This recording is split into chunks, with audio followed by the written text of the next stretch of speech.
오늘의 말씀의 제목은 감사의 내용입니다. 감사의 내용.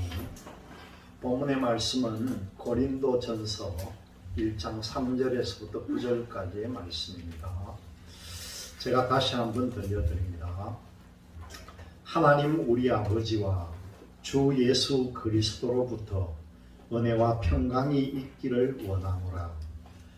그리스도 예수 안에서 너희에게 주신 하나님의 은혜로 말미암아 내가 너희를 위하여 항상 하나님께 감사하노니 이는 너희가 그 안에서 모든 일, 곧 모든 언변과 모든 지식의 풍족함으로 그리스도의 전거가 너희 중에 견고하게 되어 너희가 모든 은사에 부족함이 없이 우리 주 예수 그리스도의 나타나심을 기다립니다.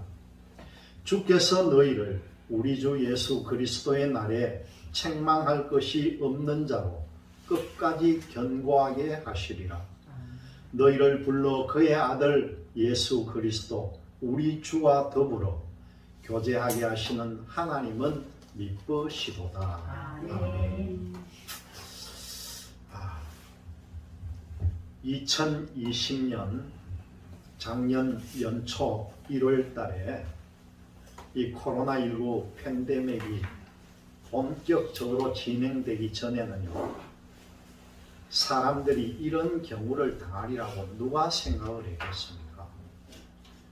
사람들은 사회 전반에 걸쳐서 이전과는 비교할 수 없이 4차 혁명, 산업혁명 시대를 꿈꾸고 변화되는 시대를 맞을 그런 꿈에 부풀어 있었습니다. 이 무한한 가능성을 가진 인간이 열어갈 인류 미래에 대한 기대로 한껏 부풀어 있었다는 거죠. 그런데요, 이 코로나19 팬데믹이라는 예상치 못한 변수가 발생함으로 인해서 모든 것이 멈춰섰다는 겁니다. 그럼에도 불구하고 이 시대의 변화는 10년 이상 단축되었다. 그렇게 말합니다.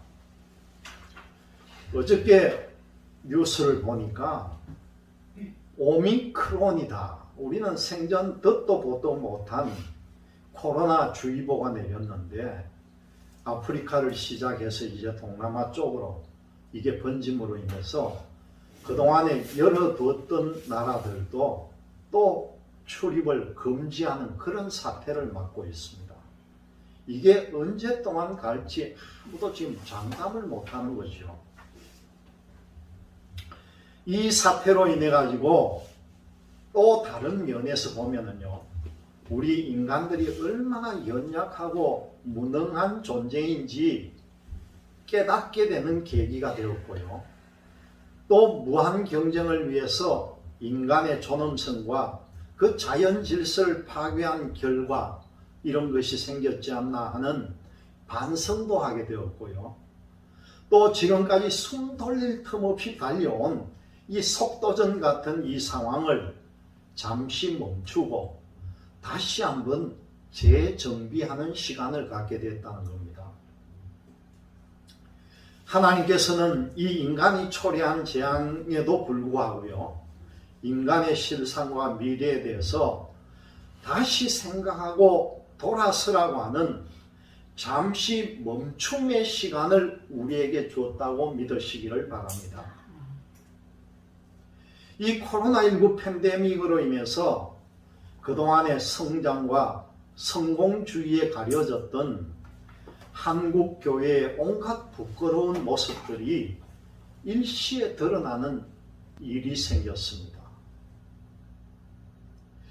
요 얼마 전에 이 총회가 전부 정기 총회를 하고 난 뒤에 발표한 내용을 보니까 어느 교단에서 발표를 했는데, 요번 이 코로나19로 인해서 줄어든 교인 수가 100만 명이라는 거예요. 코로나19로 인해서 비대면 예배를 드리니까 신앙이 떨어지고 교회에 직접 와서 직접 대면을 못하니까 이 아니란 생각에 젖어서 신앙마저도 내던졌다는 겁니다. 말이 쉬워 100만이죠. 중소도시 큰 도시 하나의 인구만큼 믿는 사람들이 사라졌다는 겁니다.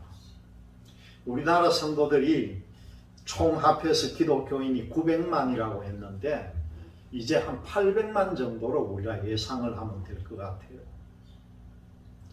교회의 대사회적인 신뢰도가 하락을 하고 이 교세가 위축되는 결과로 이어졌다는 것입니다. 하지만 또한 이 코로나19 팬데믹이 아니었다면 질병이 얼마나 심각했는지 알지 못했을 것입니다.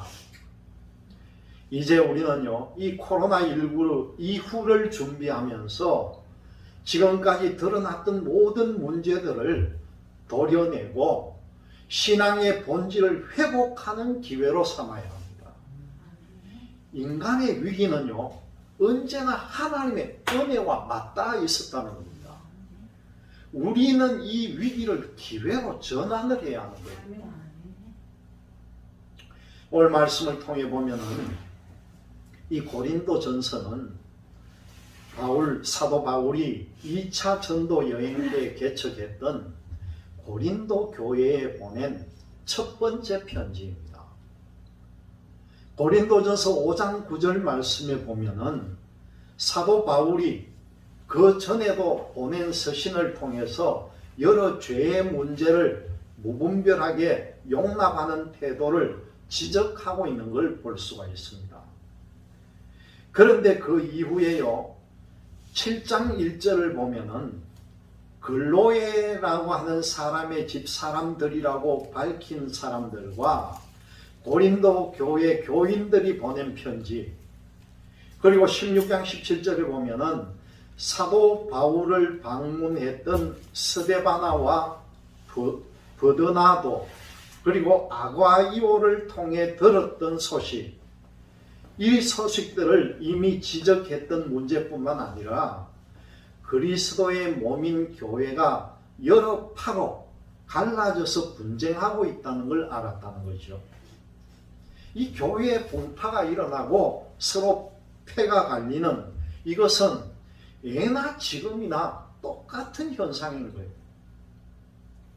이 소식을 들었던 사도 바울이 얼마나 마음이 답답하고 가슴 아팠겠습니까? 정말 인간의 생각으로라면 달려가서 두드려 패버리고 싶었겠죠. 그런데 이 고린도 교회에 보낸 바울 서신의 내용을 보면은 감사의 고백부터 먼저 합니다. 그리스도 예수 안에서 너희에게 주신 하나님의 은혜로 말미암아 내가 너희를 위하여 항상 하나님께 감사하노니, 그렇게 편지를 씁니다. 고린도 교회가 이런 말을 들을 만한 신앙을 가지고는 있는 것일까?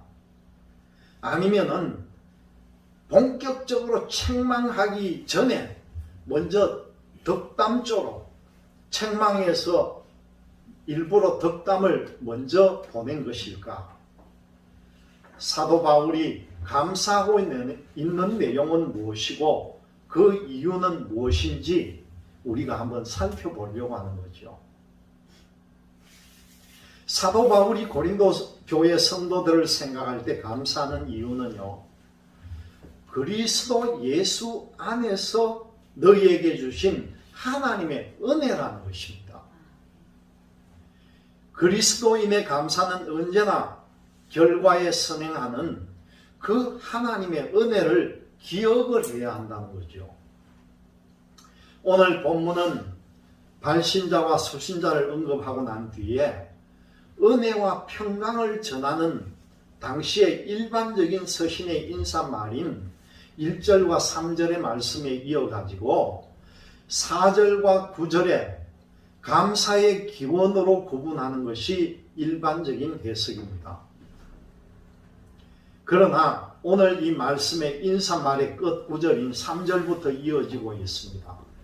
그 이유는 사도 바울이 3절의 은혜와 평강이나 4절의 은혜라고 하는 말을 단순히 인사나 감사 그 이상으로 말하고 있기 때문이라는 거죠. 다시 말씀드리면은 은혜와 평강은 그 자체로 주어지는 것이 아니라 하나님 우리 아버지와 주 예수 그리스도부터라고 3절에 말씀합니다. 그리고 4절에도 보니까요, 그리스도 예수 안에서 너희에게 주신 뭡니까? 선물이라는 거예요. 그 은혜로 말미암아 고린도 교회 성도들에게 나타난 일을 생각할 때에 하나님께 감사하지 않을 수가 없었다는 것이죠. 그 감사의 이유가 무엇입니까?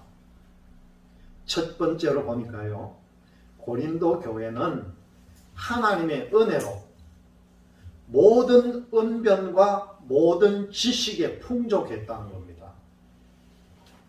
고린도전서 12장에서 14장의 말씀을 통해 보면은 사도 바울은 지혜의 말씀과 지식의 말씀, 그리고 예언과 각종 방언의 은사에 대해서 언급을 합니다. 이 모든 것은 분명 하나님이 그의 뜻대로 각 사람에게 나누어 주시는 것이라고 12장 11절에 말씀합니다. 아마 이 고린도 교회에는 이런 은사를 경험한 성도가 많았을 것입니다. 문제는 뭐냐고 하면은 교회를 유익하게 하려 하심인 하나님의 뜻을 헤아리지 못하고 이 은사들을요, 무분별하게 사용했다는 거죠. 그럼에도 불구하고 하나님이 주신 이 은사로 주신 선물인 것은 틀림이 없다는 겁니다. 사도 바울은 모든 은사의 부족함이 없이 풍족하게 주신 그 하나님의 은혜에 감사를 했다는 거죠. 두 번째로 보니까요, 그리스도의 증거가 그들 가운데 견고하게 된 것을 감사하고 있습니다. 6절의 말씀이 뭡니까? 그리스도의 증거가 너희 중에 견고하게 되어, 그렇게 말씀합니다. 그들은 사도 바울이 고린도에 머물면서 전한 예수 그리스도에 대한 증거를 견고하게 붙들고 있다는 그런 말씀이죠. 그런데 바울은 견고하게 되어를 갖다가 견고하게 하다라고 하는 이 부정과거 수동태 형태로 견고하게 하신 분이 바로 하나님이라는 것을 강조를 하는 거예요. 세 번째로 보니까요, 사도 바울이 감사하는 것은 7절 말씀입니다. 너희가 모든 은사의 부족함이 없이 우리 주 예수 그리스도의 나타나심을 기다림이라, 그렇게 말씀합니다. 이것은 7절에서 모든 은사의 부족함이 없이라고 한 것은 여기에서 알 수 있듯이 5절과 6절에 은사를 주셨고 그리스도의 복음에 견고하게 하시는 그 하나님의 은혜로 말미암아 그리스도의 나타나심을 기다리고 있는 것이라고 강조를 한 거죠. 앞에서도 언급했듯이 이 고린도 교회는요, 은사도 많이 체험했지만은 문제도 너무나 많은 교회였다는 겁니다. 그럼에도 사도 바울이 감사한 이유는 뭡니까? 하나님이 그들에게 베풀어준 은혜 때문이라는 거죠. 은혜와 평강, 그리고 모든 언변과 모든 지식의 풍족함, 또 뭐라고 합니까? 그리스도의 증거가 너희 중에 견고하게 된 것, 또 모든 은사의 부족함이 없이 우리 주 예수 그리스도의 나타나심을 기다림, 이렇게 표현된 이 모든 것이 결론이 뭡니까? 하나님의 은혜의 결과라는 거예요. 그리고 사도 바울은 그들을 불러서 뭐라고 했느냐 하면은요, 빌립보서 1장 6절을 통해서 보면은 그의 아들 예수 그리스도 우리 주와 더불어 교제하게 하시고, 또 뭐라고 했느냐 하면은 그리스도의 날에 책망할 것이 없는 자로 끝까지 견고하게 하실 그 하나님을 신뢰하고 있다는 겁니다. 사도 바울은 은혜로 부르시고 끝까지 붙들어 주실 하나님의 신실하심을 신뢰하고 있기 때문에 있기에 문제가 있음에도 소망을 품고 감사하다 그렇게 말씀합니다. 그 이유는 오로지 하나님의 신실하심에 있다는 것입니다. 여러분, 오늘이 이제 대림절이 시작되는 날입니다. 이 대림절은요, 교회력의 첫 번째가 이 대림절이에요. 그리스도께서 과거에 주신 은혜에 감사를 하고 다시 오실 주님을 기대하고 기다리는 절기예요. 따라서 이 대림절은 철저하게 종말론적인 신앙을 추구하고 있는 날입니다. 한 해를 마무리하는 11월의 마지막 주일이나 아니면 12월의 첫 주일이 대림절이 끼는 주일입니다. 그리스도인은 시작하면서 동시에 종말을 의식하는 종말론적인 자세를 지향해야 한다는 것을 우리에게 가르쳐 줍니다. 지난주에 말씀의 제목이 뭡니까? 추수는 시작이라고 그랬습니다. 추수감사절에 우리가 추수감사절을 지키는 것은 새로운 한 해를 준비하는 시작이라는 거예요. 결실을 넣어서 끝나는 것이 아니라 결실은 다시 새로운 씨를 준비하고 내년에 씨를 뿌리고 그 열매를 맺기 위한 준비를 하는 거다. 그렇게 말씀을 드렸습니다. 그리고 이 종말론적인 이 때를 우리가 잘 살펴봐야 되는데 오늘 여러분들에게 오전에 말씀드린 내용은 데살로니가전서 3장 9절에서 13절의 말씀으로 사랑으로 오신 하나님에 대해서 증거를 했지만은 여러분 데살로니가전서 4장 13절과 13절에서 17절의 말씀이 뭡니까? 여러분 우리 한번 찾아보도록 하겠습니다. 데살로니가전서 4장 13절에서부터 17절의 말씀을 우리가 함께 읽어보겠습니다. 데살로니가전서 4장 13절에서부터 17절의 말씀입니다. 자, 우리 찾았으면 같이 한번 읽겠습니다. 13절부터 형제들아 자는 자들에 관하여는 너희가 알지 못함을 우리가 원하지 아니하노니 이는 소망 없는 다른 이와 같이 슬퍼하지 않게 하려 합니다. 우리가 예수께서 죽으셨다가 다시 살아나심을 믿을진데 이와 같이 예수 안에서 자는 자들도 하나님이 그와 함께 데리고 오시리라.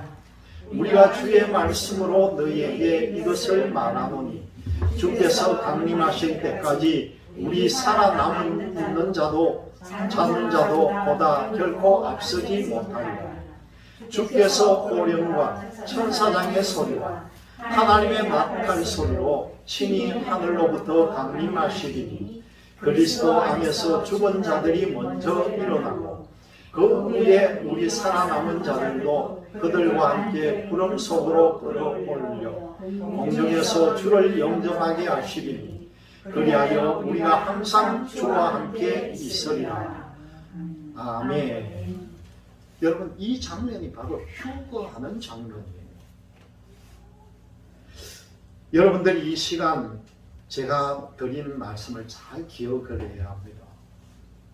여러분들은 구약에 보면은 아브라함 이후로부터 참 선하게 살고 의인으로 살았던 사람들이 다 지금 현재 영원한 세계에 들어가 있는 걸로 생각하는데 오늘 오전에도 말씀드렸듯이 다시 예수 그리스도께서 이 땅에 오실 때에 같이 내려오는 많은 무리들이 있다는 걸 알아야 합니다. 제가 생각하기에는 그 무리 속에 아마 아브라함 이후부터 믿음의 조상들로 이어져서 내려오는 많은 사람들이 아마 예수 그리스도와 함께 내려올 것으로 보인다는 거예요. 내려왔다가 언제 마지막 심판을 합니까? 예수님께서 흰보자 심판을 하실 때에 완전히 갈라놓습니다. 부활의 심판과 생명의 심판과 그 다음에 완전히 지옥으로 가는 그 심판을 하게 되는 거죠. 우리가 그 내용을 오늘 이 말씀을 통해서 마지막 종말 때 잘 기억을 해야 된다는 거죠. 목회자들도 마찬가지예요. 우리가 성경 공부를 다시 하고 재무장을 해야 되는 이유가 올바르게 전하고 많은 사람에게 전파를 해야 된다는 거죠. 예수님의 재림에 대비해 가지고 항상 깨어서 기도하고 철저한 회개를 해야 합니다. 우리는 마지막 때에요, 한 점의 부끄러움도 없이 주님 앞에 서야 되는 존재입니다. 그렇기 때문에 우리가 늘 준비하고 기도하면서 깨어 있어야 되는 거죠. 코로나19 팬데믹이라고 하는 이 터널을 지나면서 한국 교회 치부가 적나라하게 드러났습니다. 그리고 곳곳에서 교회가 무너지는 소리가 들리고 곳곳마다 상한령의 탄식 소리가 들렸다는 겁니다. 절망의 그림자가 길게 늘어섰다는 거죠. 그러나 그럼에도 감사하면서 이 대림절을 시작하는 것은 우리를 부르시고 마지막까지 우리를 붙들어 주실 그 하나님의 신실하신 그 사랑을 우리가 기대하고 있기 때문이라는 거죠. 깊은 절망에서 다시 일어설 수 있는 힘은 여러분 오직 하나님의 은혜뿐입니다. 한국교회는 하나님의 은혜가 아니면 설 수 없음을 우리가 고백하고 또 겸손히 낮아져서 다시 오실 주님을 기다리는 이 종말론적 신앙을 회복해야 한다는 것입니다. 우리 모두 함께 이 주님을 사모하면서 항상 승리하는 삶을 살아갈 수 있기를 주님의 이름으로 기원드립니다.